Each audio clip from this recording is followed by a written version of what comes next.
ప్రకాశం జిల్లాలోని గుండ్లకమ్మ రిజర్వాయర్ నుంచి 1,30,000 క్యూసెక్లను వరద దిగువకు వదులుతున్నారు. నదీ పరివాహక గ్రామాలు జలమయమయ్యాయి. పంట పొలాలు పూర్తిగా నీట మునిగాయి. ఒంగోలు చీరాల జాతీయ రహదారిపై వరద నీరు ప్రవహిస్తోంది. రాకపోకలకు అంతరాయం కలిగింది. మరింత సమాచారం మా ప్రతినిధి రవికృష్ణ అందిస్తారు. గుండ్లకమ్మ ప్రాజెక్టులో నీటి ప్రవాహం తీవ్రంగా ఉండడంతో పరివాహక ప్రాంతాల గ్రామాలు భయాందోళనకు గురవుతున్నారు.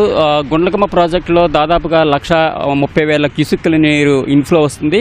అదేవిధంగా బయటికి విడిచిపెట్టడం కూడా అంటే డ్యామ్ భద్రత దృష్ట్యా అవుట్ఫ్లో కూడా దాదాపుగా 1,30,000 క్యూసెక్కుల నీటిని బయటికి విడిచిపెడుతున్నారు. దీనివల్ల ఏంటంటే ఎగువనున్న గ్రామాలన్నీ కూడా జలమయమయ్యాయి. ప్రధానంగా మద్దిపాడు, నాగలపాడు మండలాల్లో ఈ పరిస్థితి తీవ్రంగా కనిపిస్తుంది. ఒంగోలు నుంచి చీరాల వైపు వెళ్లే 214A జాతీయ రహదారి ఇప్పుడు ప్రస్తుతానికి పోలీసులు నిషేధించారు. ఈ జాతీయ రహదారిపై రాకపోకలు పూర్తిగా నిషేధించారు. ఎందుకంటే ఇక్కడ మధ్యపాడు సమీపంలో ఉన్న గుండ్లకమ్మ వాగు రోడ్డుపై దాదాపు 3-4 అడుగుల ఎత్తు నుంచి ప్రవహించడం అనేది జరుగుతుంది.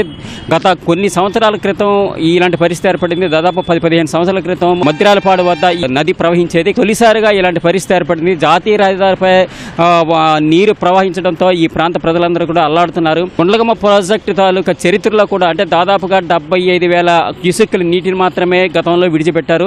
మొట్టమొదటిసారిగా 130,000 నుంచి 150,000 క్యూసెక్కుల నీటిని తొలిసారిగా విడిచిపెడుతున్నారు. దీనివల్ల ఏంటంటే ఈ సమీప గ్రామాలు అదేవిధంగా నదీ పరివాహక ప్రాంతాల్లో ఉండే గ్రామాలు కూడా పూర్తిగా జలదిగ్బంధంలో చిక్కుకున్నాయి. దాదాపు 15 గ్రామాల పరిస్థితి జలదిగ్బంధంలో ఉన్నాయనే చెప్పవచ్చు.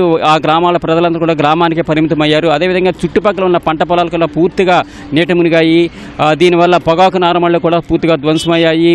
ఉద్యానవన పంటలు కూడా నీట మునిగాయి. ఇలాంటి పరిస్థితులు ఈ గతంలో ఎప్పుడు చూడలేదంటూ రైతులు ఆవేదన వ్యక్తం చేస్తున్నారు. కెమెరామెన్ శ్రీనివాస్తో రవికృష్ణ, ఈటీవీ న్యూస్, ప్రకాశం జిల్లా.